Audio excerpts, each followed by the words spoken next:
आता friendship day म्हटलं की काहीतरी खाणं आलंच, तर आज मी करणार आहे केळ्याचं वेफर बरं का, कच्च्या केळ्याचं. एकदा काय झालं, केळी आणली आणि ती पिकून गेली. मनस्वी मुख सारखी कर कर म्हणायला म्हटलं ह्यावेळेस आता आपण करूनच टाकू लवकर.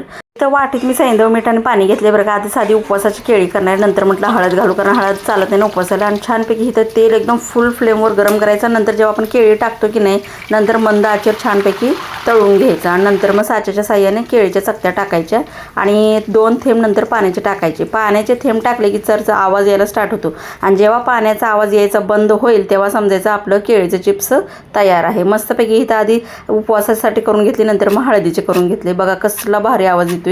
आणि ते 2 फ्रेंड्स तयार आहेत बरं का खायला. तुम्हाला फ्रेंडशिप डेच्या खूप खूप शुभेच्छा बरं का. डिटेल व्हिडिओ पाहिजे असेल तर नक्की सांगा, डिटेल व्हिडिओ मी टाकेन.